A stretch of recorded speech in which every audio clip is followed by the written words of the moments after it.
Hurricane Andrew. You can see the eye of the storm crossing just south of the main city of Miami. It's because Hurricane Andrew, and this is 1992, August of 1992, came across about 150 miles an hour winds, horrible winds and so on. Came across that night. The next morning, I and my family came out of our house, roof was gone, windows all blown out, and so on. And I live way inland, so my house was destroyed. 80,000 other homes just, torn up, many of them completely flattened, and so on. And so the Herald, the Miami Herald, had to do the reporting necessary to talk about the recovery from this. And there was all kinds of good daily reporting, things like when will the electricity come back on, and where can we get clean water, and where can we get ice, and things like that. But about 3 or 4 weeks after the storm had gone through, a group of reporters, the investigative team, and myself, we sat down and said, is there a way that we can look at the question that is being argued right now? All the people whose homes were destroyed kept saying, how did this happen? We have always been told that South Florida had the toughest building code in the nation.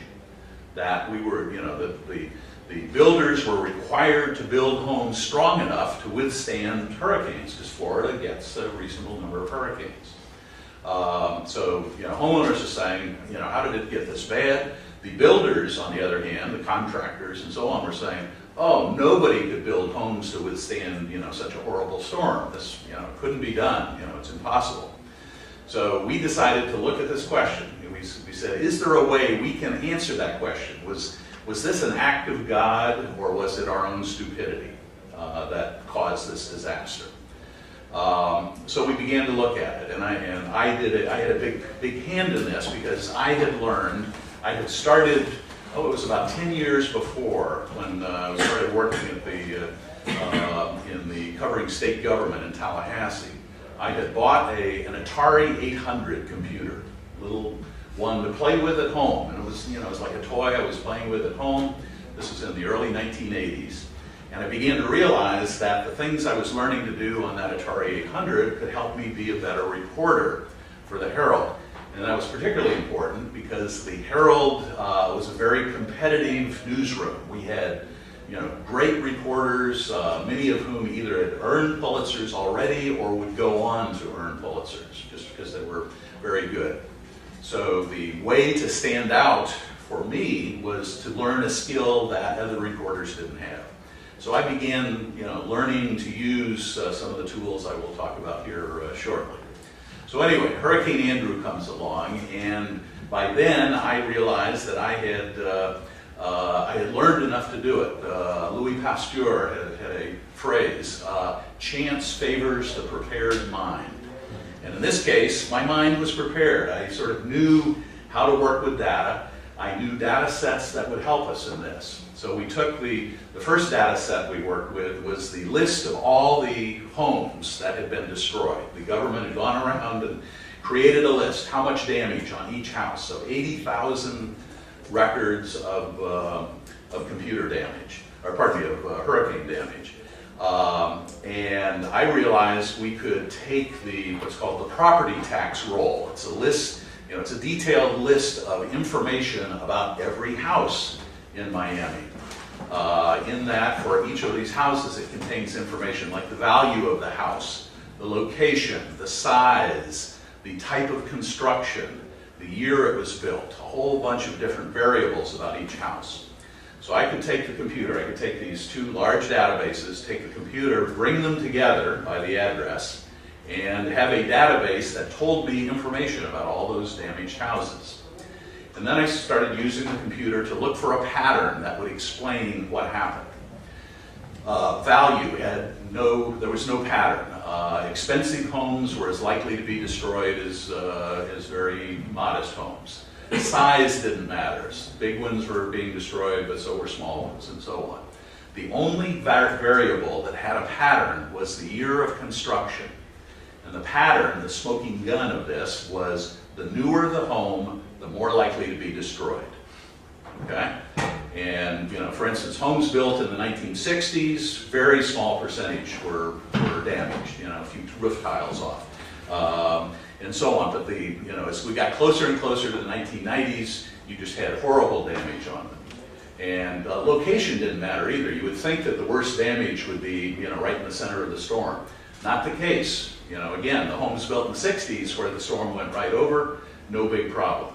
But even farther out, homes built in the late 1980s and 1990s, they looked like lumber yards. It was just, you couldn't even recognize there were homes there anymore, completely destroyed. So that led us to say, okay, how did this happen? And what we discovered as we did our other reporting was the building codes had been weakened over the 25 or so years that it had been since the last big hurricane went through Miami. The politicians had approved changes in the code so that instead of using really thick plywood on the roof, you could use thinner plywood. Instead of having to hammer in nails to keep it down, you could use these pneumatic guns to put staples in to hold it down. All these other kinds of changes done. So we got another database. We got the database of all the campaign contributions, the money that had been given by various interests to the politicians who made these kinds of decisions.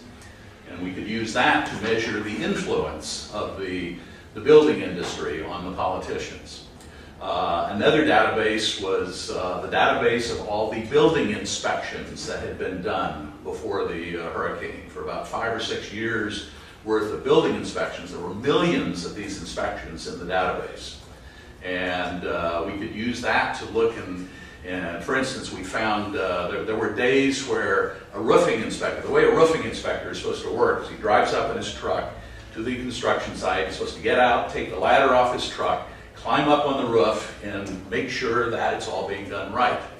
Well, we found days where roofing inspectors were doing 70 houses in a day. If you're doing 70 roofing inspections, you're pretty much driving past and saying, yep, looks like a roof, and checking it off.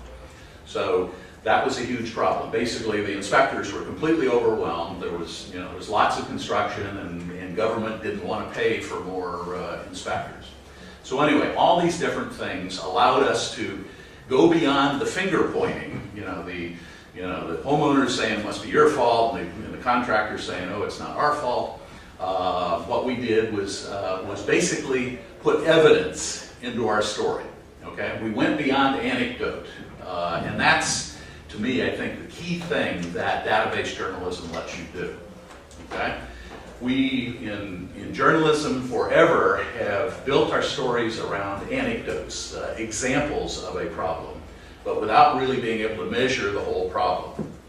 And what database journalism lets you do is step back, look at the larger view of the problem, and actually put evidence into your story. You still need anecdotes. That's how you write the story. You use those. You use the database to actually find the best anecdotes. That's another lesson I guess you can learn in that. Okay.